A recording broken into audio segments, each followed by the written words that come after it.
Alors, dans cette vidéo, je vais vous donner un petit exemple de calcul d'un développement limité en utilisant l'intégration d'un autre développement limité. Donc, l'exemple très classique que vous pouvez trouver un peu partout dans les cours, c'est la formule du développement de log de 1 plus x. Donc, cette formule-là, si vous la trouvez dans vos bouquins, ben, vous trouverez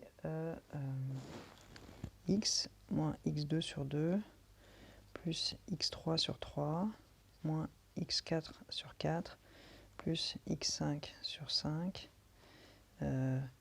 plus blablabla plus moins 1 puissance. Alors, quelle est la puissance?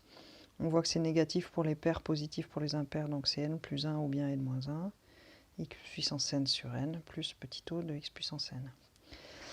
Alors ce truc-là, on l'obtient assez facilement par intégration du développement limité de la dérivée de ça, et la dérivée de ça, c'est 1 sur 1 plus x. Donc on va repartir du dl de 1 sur 1 plus x, qui fait partie des dl connus dans le cours, qu'on peut redémontrer par exemple avec la formule de Taylor, en voyant un cas particulier de 1 plus x puissance alpha. Donc ça nous donne 1 moins x plus x2 moins x3 plus x4 plus blablabla. Et comme on va intégrer, il suffit de rester à l'ordre n-1 plus petit o de x n-1. Donc comment est-ce qu'on obtient le dl de la fonction log de 1 plus x? On remarque que log de 1 plus x, c'est l'intégrale de 0 à x de la fonction dt sur 1 plus t. En effet, ce truc-là, ça va faire log de 1 plus t, et en l'intégrant, ça fera bien log de 1 plus x. Donc du coup, on va calculer la primitive de ce dl-là.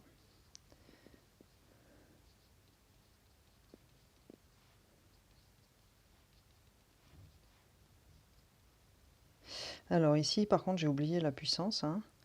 Donc la puissance ici, c'est la même que n plus 1, n-1.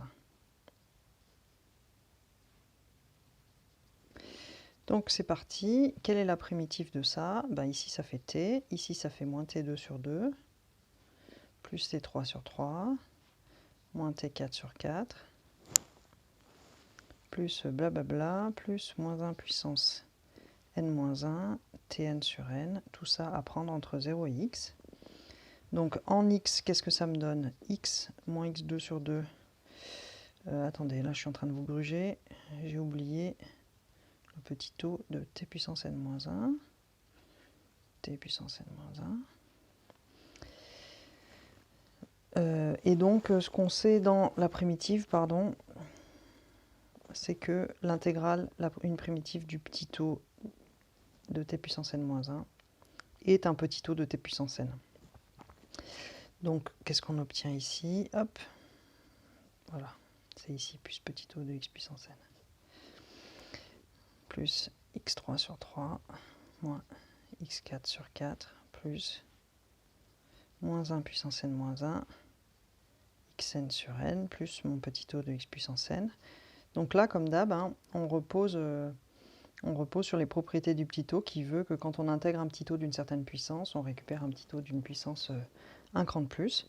Et là, la seule chose qu'on a besoin de remarquer, c'est que moins 1 puissance n-1 ou moins 1 puissance n plus 1, c'est la même chose, parce qu'entre les deux, il y a 2 d'écart, et s'il y a 2 d'écart, ça fera moins moins et donc plus.